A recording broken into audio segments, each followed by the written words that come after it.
Dr. Monika Wikman, welcome back to Shrink Wrap Radio. Thank you, Dr. Dave. It's great to be back with you. Well, it's so good to see you. I've lost track of how many times we've had. I think this is maybe number 6 or 7 or something like that. And the last time we spoke was about a year ago, a little more than a year ago, with Alex Chester joining in talking about Jungian perspectives on psychedelic consciousness. And so we had a good time with that. And Yes. there's a new kind of consciousness that we're having to pay attention to with everything that's going on. And I like the title that you suggested of archetypal processes of transformation that address our world today. And how would you like to get us started?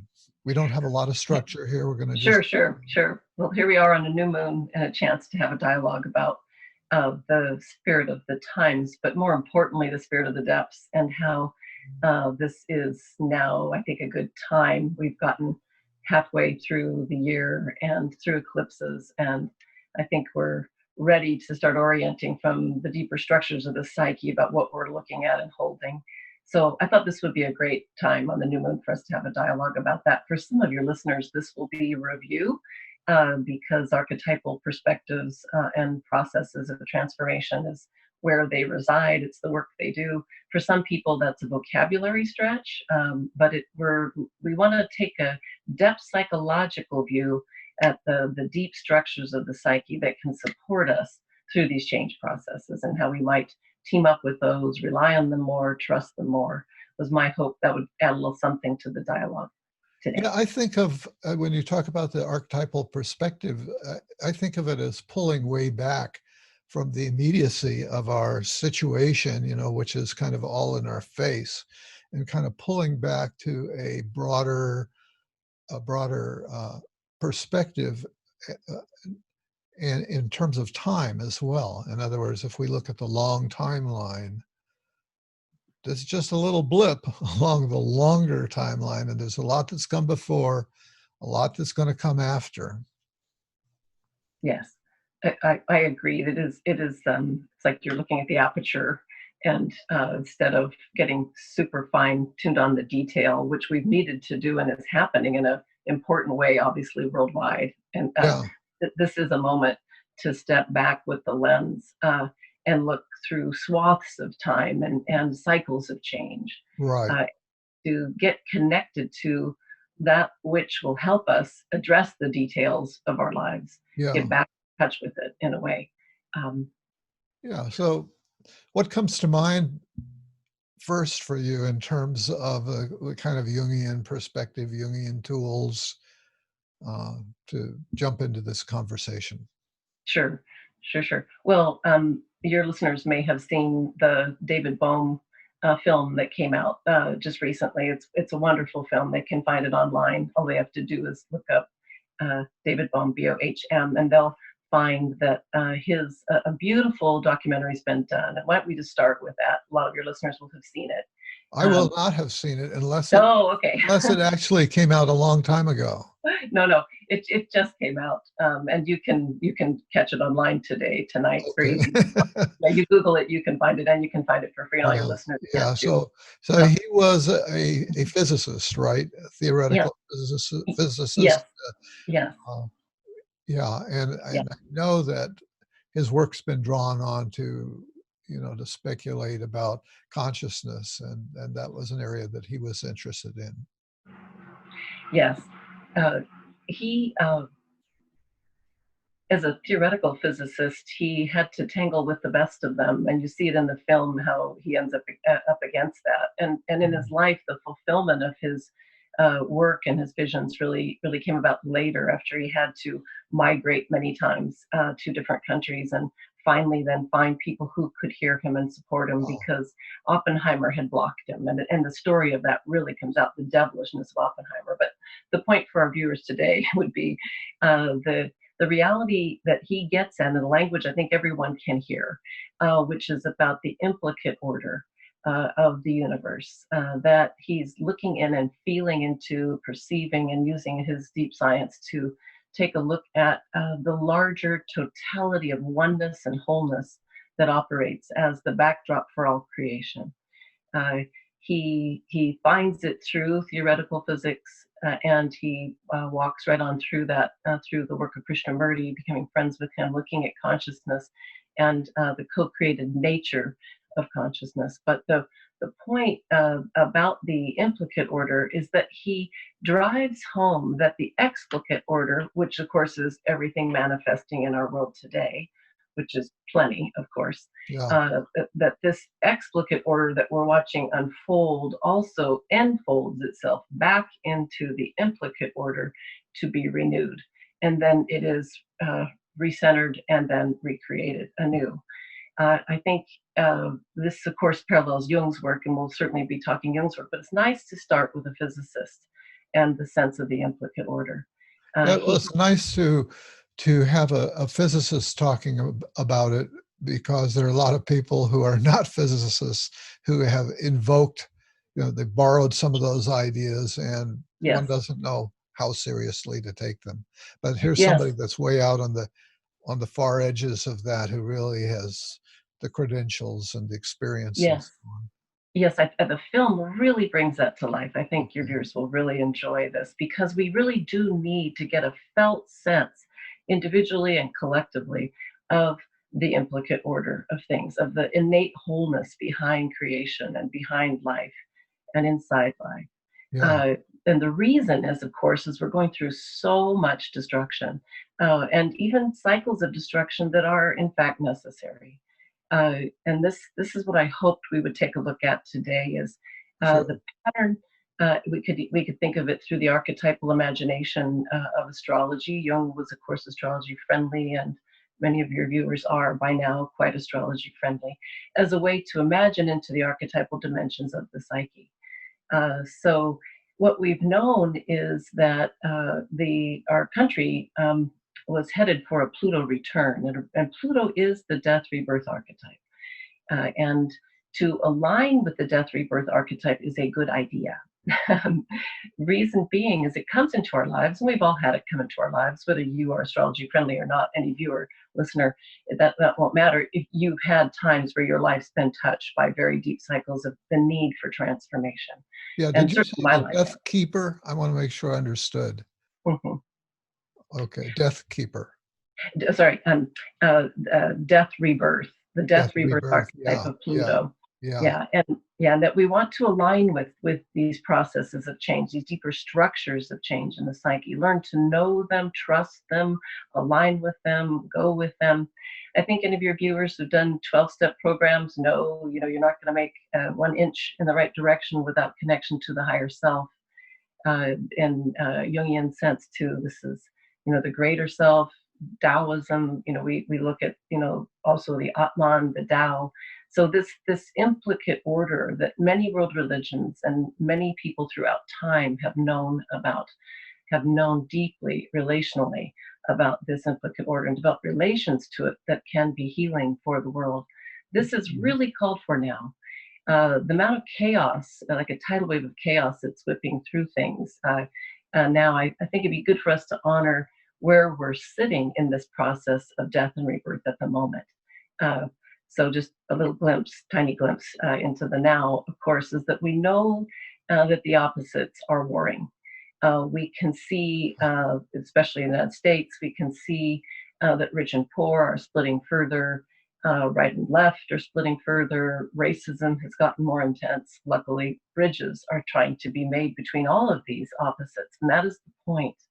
When transformation happens, as Jung was getting at in his work on the Mysterium Connectionis, his very first lines about this huge alchemical work of his, on his Book of Change, begins with the lines, "We know the opposites will war, and they may or they may not marry. They may or they may not marry." And when they, of course, now what we know is that the opposites are certainly warring now. Our culture, our country is torn apart by it. And we have had a leader in the office who his psychology lends itself to the splitting of opposites, not much bridging. So our world is having to, and every individual is having to pick it up themselves, which is not bad. That actually is a very fruitful thing, not to look externally to a leader at all, but to find, in fact, more connection to this Atman, to the greater self, and the implicate order. So we're thrown back on ourselves as individuals. Everyone is. But Yes. if we think about it, can we even believe how much we are Yeah. in every way? Energetically, the old patterns that we all were in, that were part of the worrying world, all of that has come to an enormous halt. Psychologically, spiritually, financially, economically, energetically, major stop in the way our culture was moving. And that's, I mean, obviously tragic and difficult, and so many people suffering, as we know. We can't deny this, of course. It's around us, it's in us, it's everywhere. Right. And also very meaningful for it to be a pattern of stop. This is part of the archetype also of Saturn that's been in the mix here, with Saturn, Pluto, and Jupiter in a conjunction this year. That's important, I think, for those who are archetypally minded and who want to access the use of the imagination, to tune into the fact that astrologers knew for decades that 2020 was going to be a year from hell. Most astrologers, like myself, thought it would be a world war, because the patterns of these archetypes lining up and the pressure of these archetypes lining up, Saturn, Pluto, and Jupiter in Capricorn, we knew it would be global. We knew it would be radically destructive. We knew systems would be crumbling.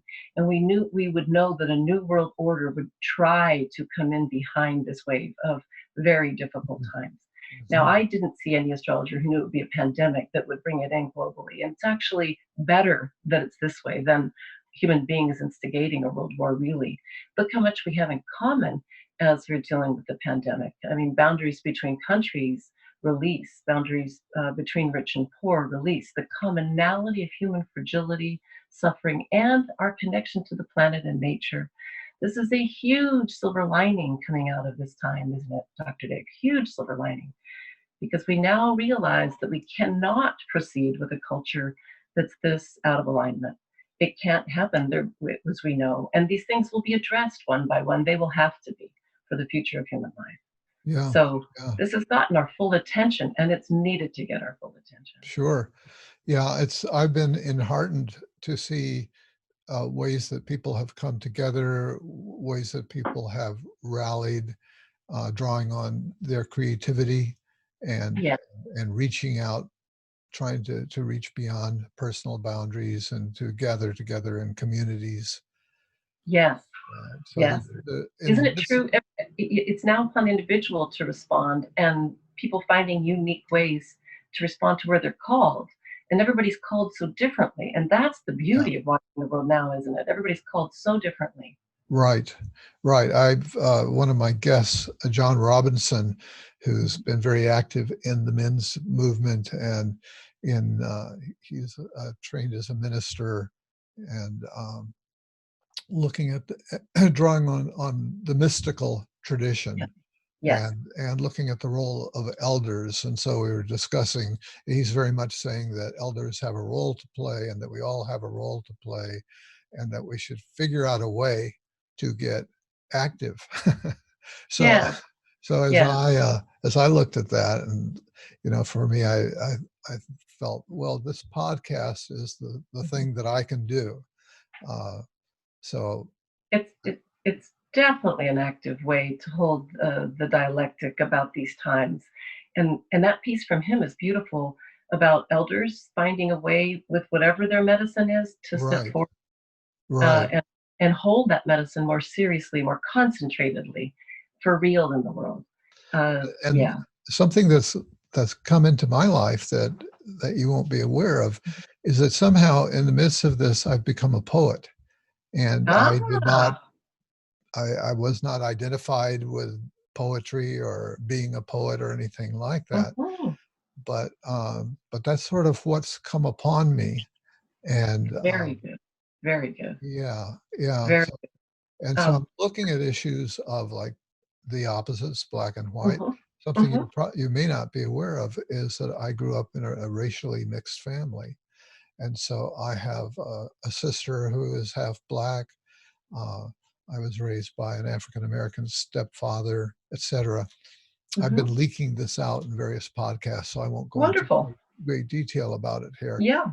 but the poetry has been a way for me to dialogue with myself about this and also put it out and share it with others, and also create kind of a dialogue between my sister and me that feels therapeutic for both of us.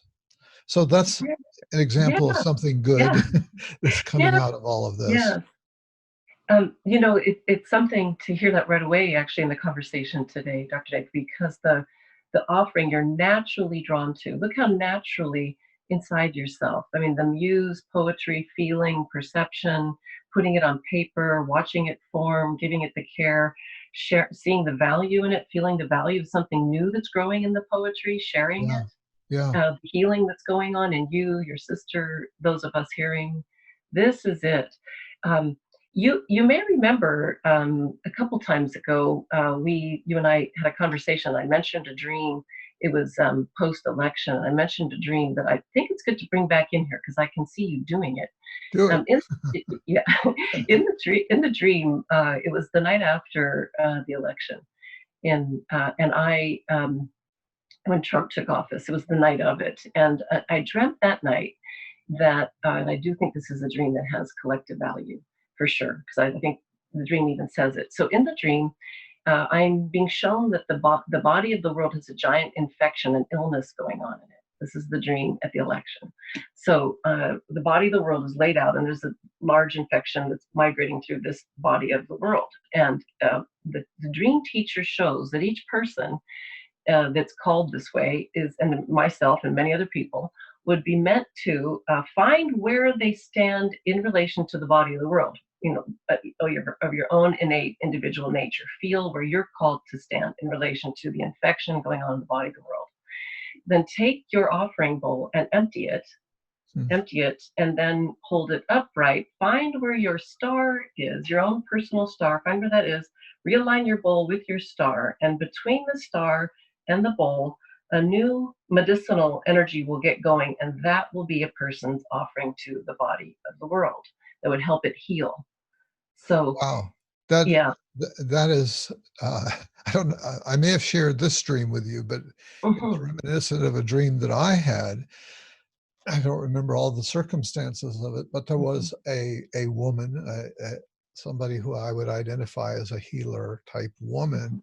who had a bowl in her hand, Uh-huh. and there was this sort of rainbow rays going Uh-huh. up into the sky, and there was something about manipulating that bowl and shooting that beam to just the right place. A What, little choked up just sharing that because there's yeah, such a intersection between those two visions. it's very beautiful. When did you have that dream? I have no idea. Time is Yeah. something I have Yeah. Yeah. lost a lot of. Yeah. I Yeah. can't tell what happened a week ago and what happened Yeah, I 2 years understand. ago. Yeah, it's so poignant that my question Yeah. just comes from really the sense it's so poignant to right But now. probably, at least Mhm, 30 years ago. mhm. Oh wow! Well, listen, perfect that it comes in now, and the resonance of that comes in now. Isn't extraordinary? The bowl, the rainbow light. Now, in alchemy, this is the subtle body. The rainbow light is the light that's born between spirit and matter, between our physicality and pure spirit. And it gets symbolized very often in rainbow colors of light. So your bowl emanating that rainbow light and moving the bowl so that it could beam where it needed to. Well, if we could imagine that this archetype is behind the healing in the world soul for sure that you had so long ago, and it's also present in an anima soul place, I think, Dr. Dave, with you with the poetry, because your bowl of feeling compassion for your history and the opposites within it and Yeah. things that have been agonizing or difficult, holding that and being present with it in the poetry that's coming out, that's getting shared, is a new offering. Wow, It is. I hadn't linked that dream, and I think it was unclear. I had the feeling that there was this healing woman in there somewhere, but it was Mm-hmm, also me mm-hmm, manipulating that mm-hmm, bowl. mm-hmm, mm-hmm. So to Okay, yeah, very good. to have Yeah, that well, come in the, now the, is the imagery of the bowl, the vessel, yeah, everything depends on us having a vessel to hold our awareness, a vessel to hold the opposites, a vessel for meditation, a vessel for dropping layers of awareness that are not essential, getting down to pure awareness. And So at that time, it was in fact related to healing of a kind of crick in my neck, as I recall. And I was looking for a way to work with that. Oh my.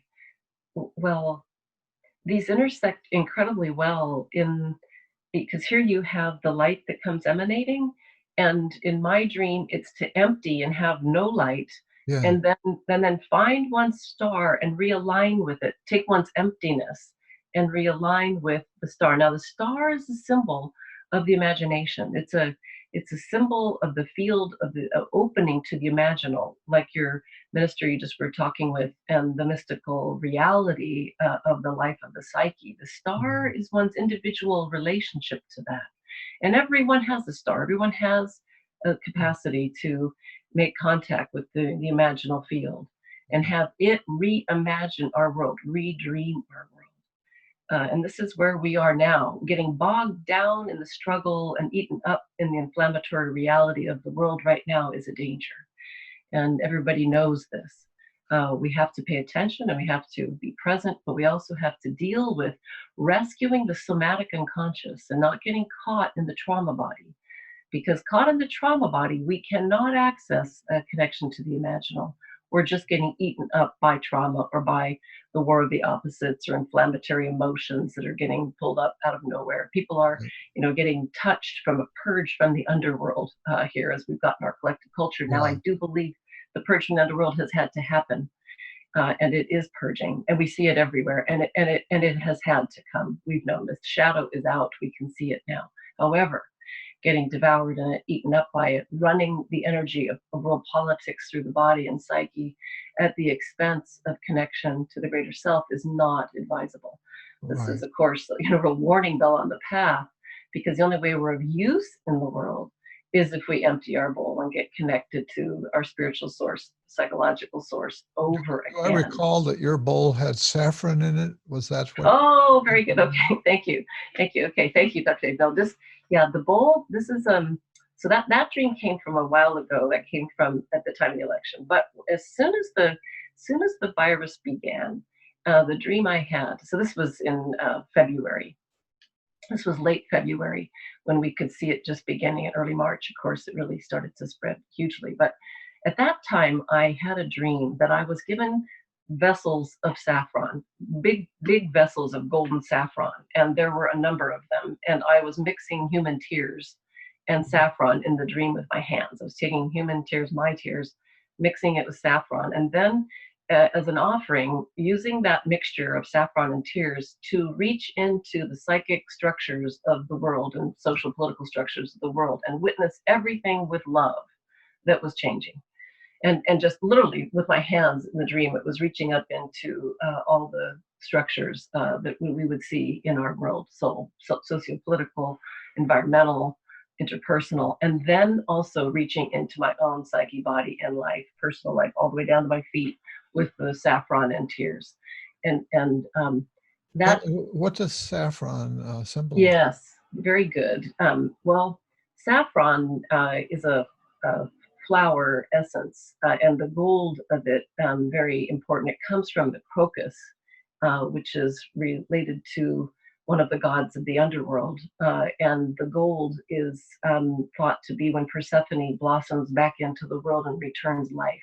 Wow. So the crocus celebrates the downgoing and the upcoming, because it's the first flower in the spring very often. This is common crocus, but also the saffron crocus is said to be the gift of when spring happens again and the psyche brings its renewing spirit back in.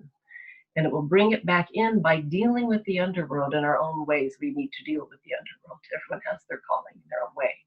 But this is what blossoms, is the fruit of what comes out of that journey, the descent journey. Okay. Now, from a Jungian point of view, descent's very important because descent and ascent go together. The rainbow light and the starlight that comes in. This is transcendent energy. Of course, we can tell that this is transcendent. And Jung's work with the unconscious is really working with the somatic unconscious. And I'm glad we're going to get into this today, because in my mind, it's really key for what's happening in the world now. The somatic unconscious is the world, the explicit world too, where everything we can feel is taking on form. And to access the imaginal and breathe into, beyond the mental body, breathe into and circulate healing energy into anything that's constellated in the explicit world is often what our work is about now, as all this change is happening.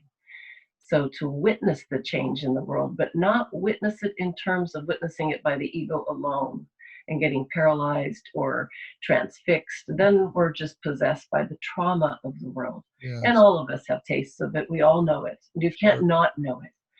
It's just that we can't stay there. We have to administer to the trauma body, help the animal body out of the trauma body, and get it to where it can get back into alignment with higher energies that can actually help heal us and the world, and the whole world all around us. Everyone, every animal, plant, balanced, everything.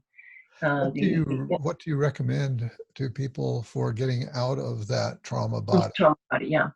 Well, interestingly, I think work with the somatic unconscious has become paramount to all of us, really, in these times, because we all work with something of the trauma body, but you put a collective culture, just cooking in it, it has amped the amplitude of this has obviously gone up. So meditation, breath body, literally the good mother, the calming, the capacity to calm and to relate to literally the animal body. It's so easy to think about activism these days because it's called for everywhere we look.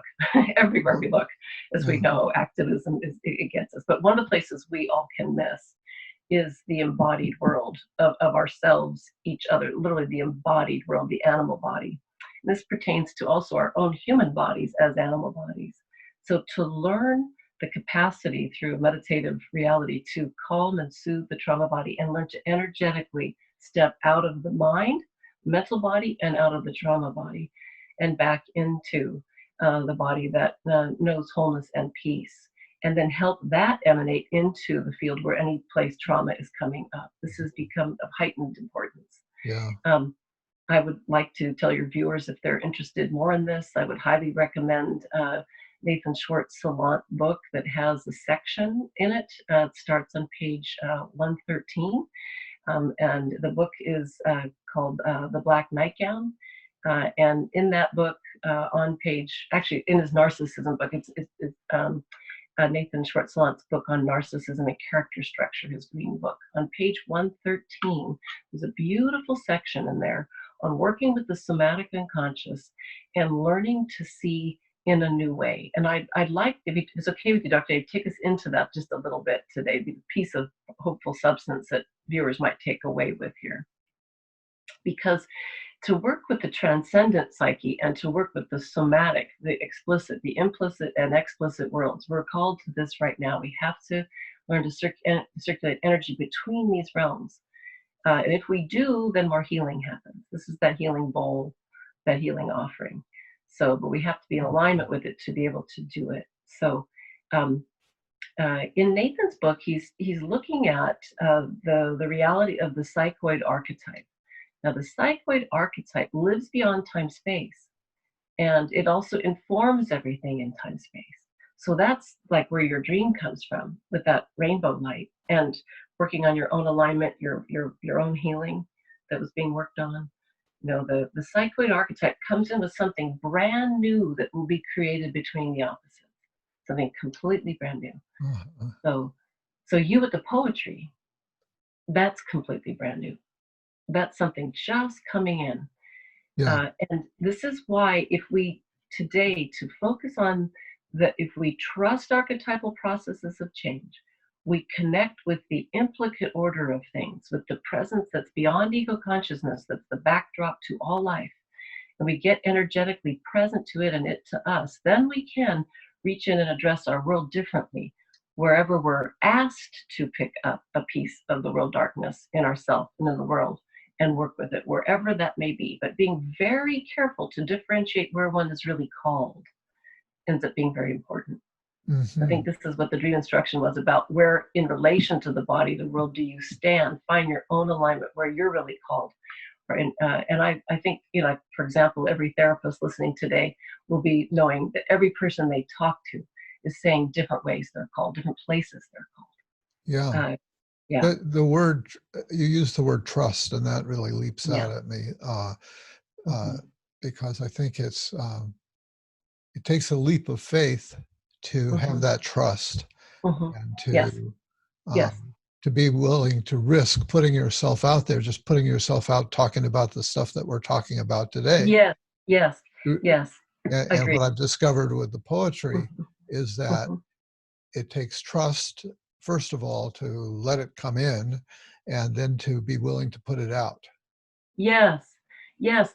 And trust also to, I can imagine that the vessel of that you have to empty and not know in order to write a poem. You have to sit and then wait for what image or feeling, play with something, see if something wants to Yeah, get created, and then to yeah, your surprise, something you didn't know was going to happen gets created. yeah, There you go. yeah, There's the new creation. yeah. There's the new creation. Yeah. And it's not done out of trauma or compulsivity or have tos. Uh, Trauma, compulsivity, and have to means we're off center. Mm, And then to recenter and find a way, like you're doing with the quieting, the calming, the stilling, and tuning in, and then a new creation gets offered. It's very beautiful. yeah, So this is subtle, and it's also simple work. It's the capacity to quiet and find the inner vessel of self to consult more deeply, to picking up one's own deep counsel, learning self-calming, self-soothing deeply, mm, and finding a way to get in sync with the greater self, and then find the new creation from there, what will come in. Now, work with the opposites and where we're getting tangled or where there's distress. This is calling each person in. And you know very much, Dr. Dave, that self-regulation right now is key for everyone worldwide. How does one self-regulate? yeah, yeah, Yeah, yeah. So in my mind, this is key. Many young people I talk to these days are extremely inspiring for the capacity to strip down and see the darkness in the world as it is. I'm stunned by young people today. uh-huh, They're not in self-serving fantasies of the great American dream of the 2.2 children in the house and the picket fence. This is gone. The 50s vision is gone, and it's a good thing. However, young people really, really have to be careful about how much they're seeing and where they're called to see, and where they're called to be able to transmute something. And self-care and the centering with the greater self is of deep importance. Otherwise, it's just a flood of the darkness and morass that's going on. So self-regulation for every vessel, every couple, every family, every person and their dog, it's everywhere. Self-regulation, yeah, deep medicine. Yeah. Um, so maybe what we could do is just bring alive this myth of Sitzoodle that's from the Pacific Northwest, because we need new creation. We need connection to creation myths now. yeah. Uh, Would you spell that word? I'm yeah, not yeah, familiar with yes. myth. And I know it's a little strange. It's Sisiutl, Sisiutl, and Sisiutl. And this comes from a First Nation people of the Pacific Northwest, the Kwakiutl, which is Kwakiutl. So Kwakiutl. So in this First Nation myth, there is a terrifying double-headed sea monster that lives in the deeps. And it's a very deadly little creature, and it can contaminate anybody that it touches. mm, And so they have instructions about how to deal with this sea monster and how dealing with this creature ends up creating new vision. It creates something absolutely brand new in the vision of human beings who can deal with this little creature. This is why I think this is important, because we're talking about how's the new created. Like you with your poetry, you go into the vessel and then it comes to you. So if we look at this story, what happens in it is that he rouses terror in people that see him. But if you can plant your feet in the earth very, very carefully, you're supposed to plant your feet very deeply, according to the myth. You are not supposed to avoid and go into your mind. If you use the mental body and you go into the mind when you see this creature, it doesn't work. But if you plant yourself firmly in your body, in your presence, in your physical embodied presence, in your breath body, you get present with your body, and you root really deeply into the earth, then what happens, they say, is that one head of the snake comes up. And if you can bear it, and as we're talking about, flee to the mental body, and then allow the other head, the double-headed sea monster, the point is to get the two heads to look at one another. And if you can, you get the two heads to actually see each other in your field of consciousness, then it grants you the ability to see beyond opposites. It grants you the ability to see through the third eye. It grants you the ability to feel something transcendent that holds the opposites. And it grants new vision.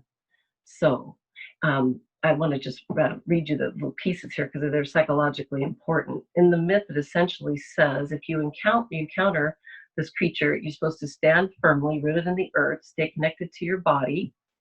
You can use any words and power words you know to help yourself not flee into your head, because that will lead to a greater danger. Going into the mind makes a greater danger happen. Also, if you have to hold your tongue so you don't try to avoid your anxiety. So hold your speech so you don't try to just deflect your anxiety of seeing the two heads.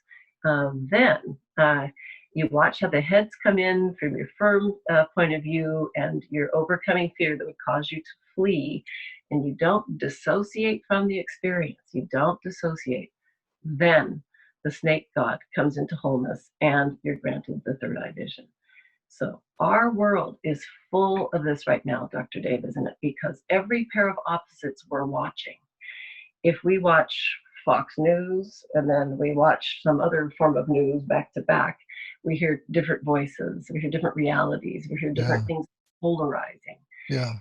And to feed polarization during a time like this is not the way to go, nor to get inflammatorily caught in a murderous embattlement of the opposites, but to catch them, hear them, and with compassion in the center of us, hold a central space where we can see the self is trying to work out something new with these opposites.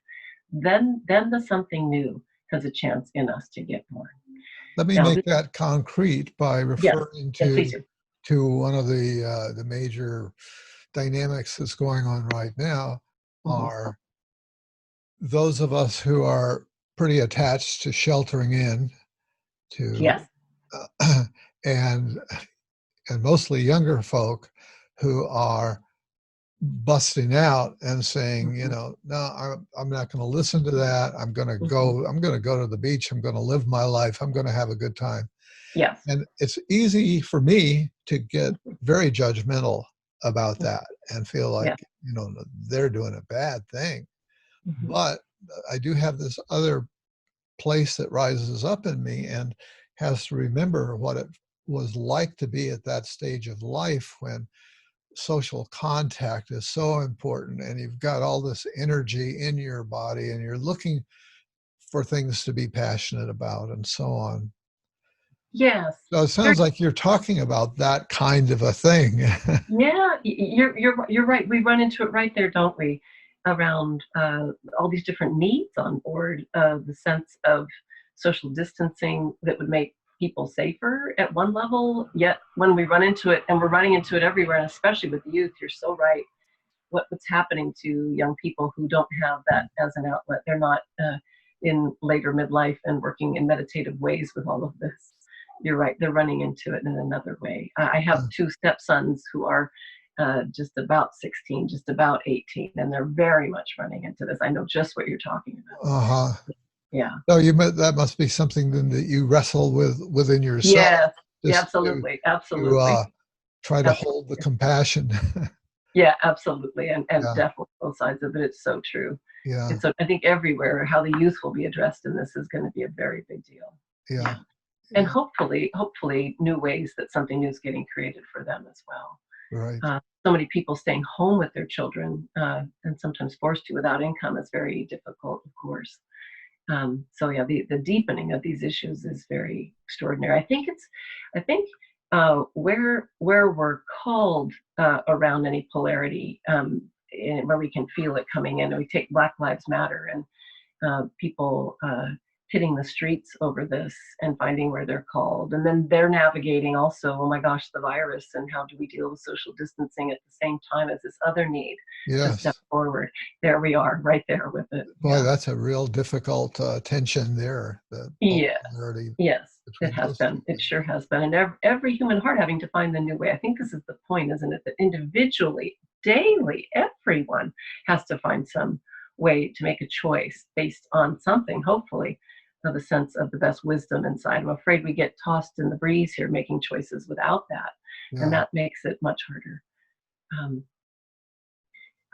but yeah, work with the somatic unconscious. I think everyone's tuning into this. It's like if you have a dog who knows beforehand that an earthquake's coming and its body shakes. People feel collectively in the body soul. People feel what's happening, and everyone, every walk of life, can be addressing this and helping calm it. Having the understanding that the opposites are inflammatory, and what we need is a calming agent Yeah. where we look. You think of Joseph Campbell speaking about that the Grail Cup really is the vessel of compassion. It is the compassion among the opposites.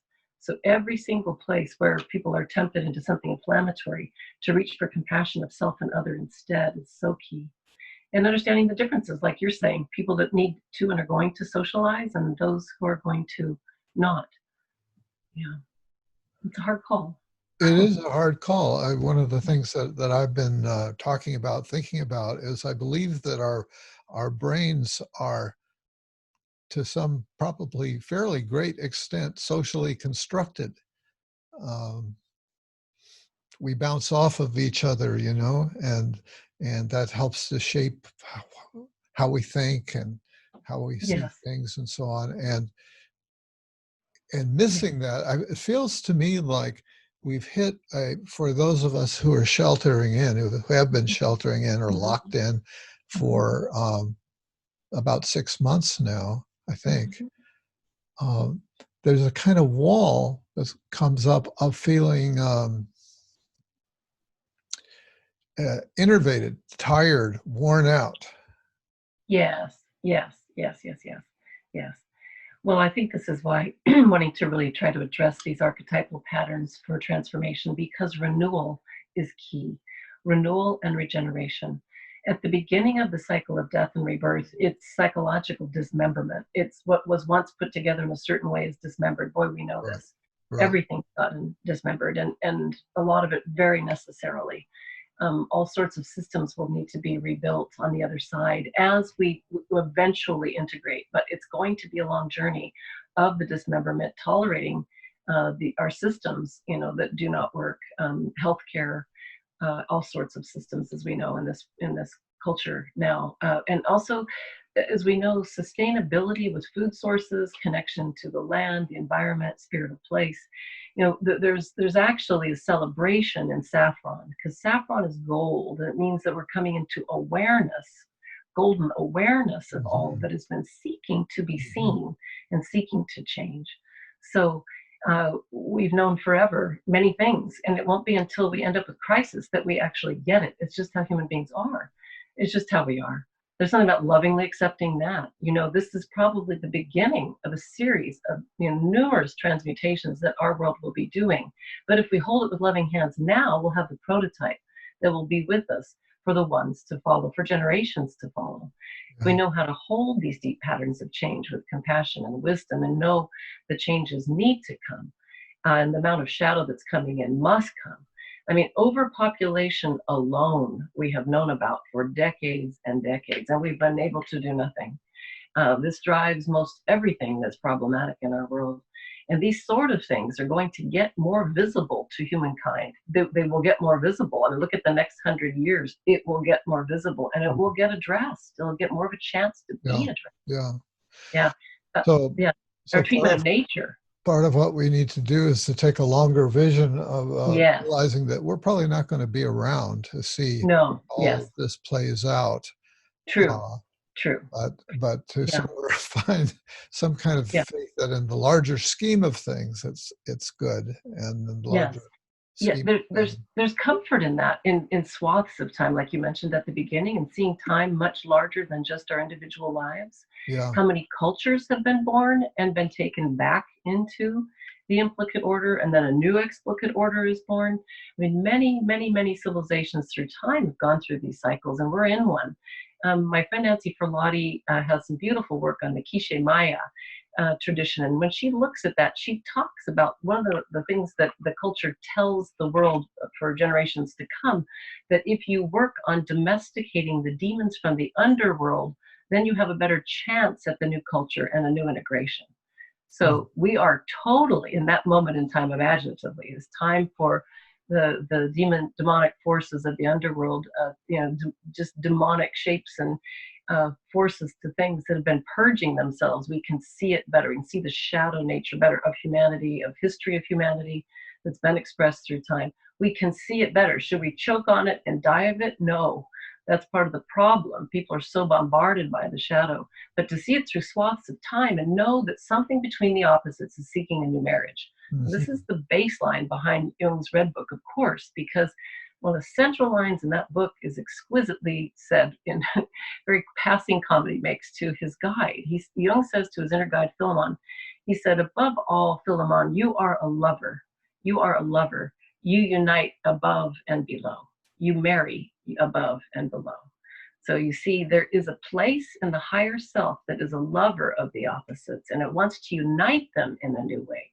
It's purging the underworld. We've got dark forces that we've had to see and deal with, and also something greater, forces greater also seek to let this stuff marry in and integrate into our worldview, change the worldview, change systems and the way we operate. I mean, the possibilities ahead only are going to come because we've been able to go through the destruction cycles. Yeah. So this is that sense of the wasteland, holy land, that when we see what's breaking down, like the Saffron offering, we see it, we feel it, we can love it in its changes, love the world in its changes. This is a line from Guru Mai, Dr. Dave, you may know, where she says, the world isn't ours to change, it's ours to love. And in so doing, it may or may not change. But it's ours to love. And she's talking about that level of reality, to witness the world through compassion and love, and then watch it of its own accord, able to change. We're in for deep cycles of this. We all need to get places of renewal in our core and stamina and endurance for the ride.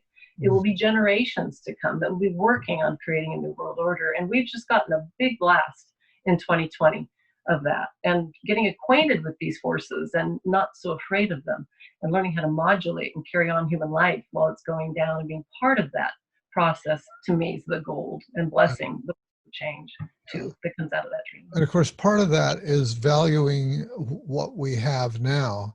Yes. That there's still beauty to be found in various places of life and people and so on.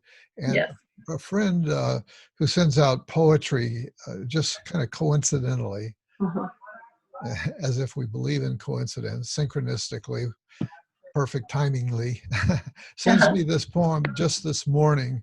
And I just realized, I should share this because this is good for us to hear.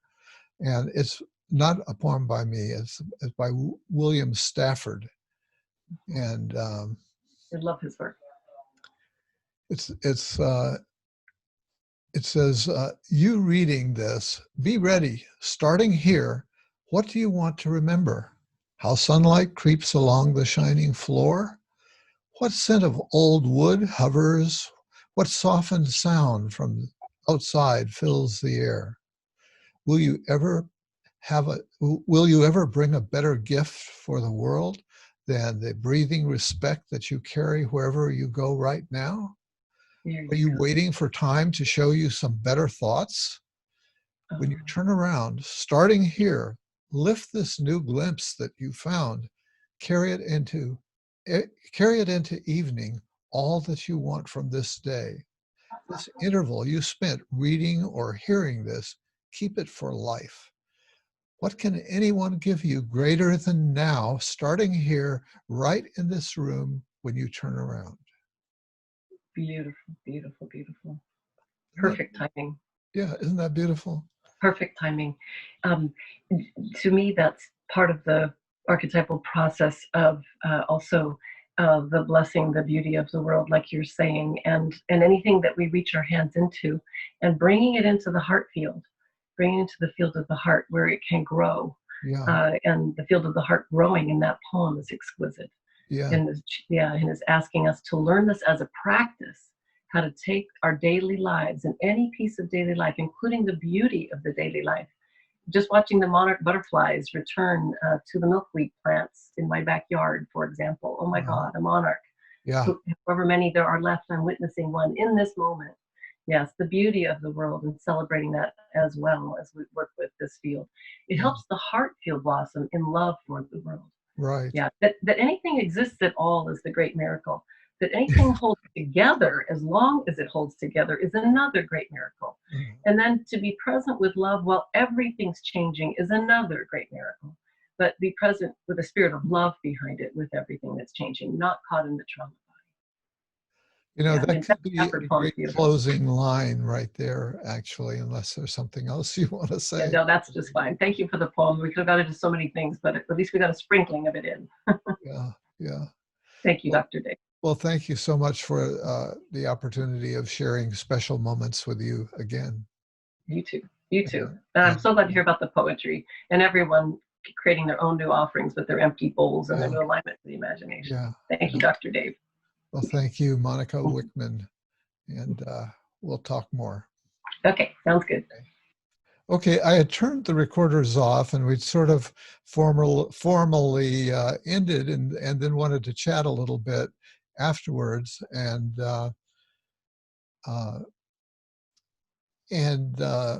you asked if you said that you had hoped maybe I would read one of my own poems. Yes. And so I jumped on that invitation. Good. and just shared this poem with you. And then you said, boy, I wish that had been in the conversation. That fits well. So, so I'll read the poem that I shared with you. And maybe I'll show the camera too. Part of this thing that I'm dealing with, that the poem is a response to. Hopefully people can see that my palms are very red compared to my wrists.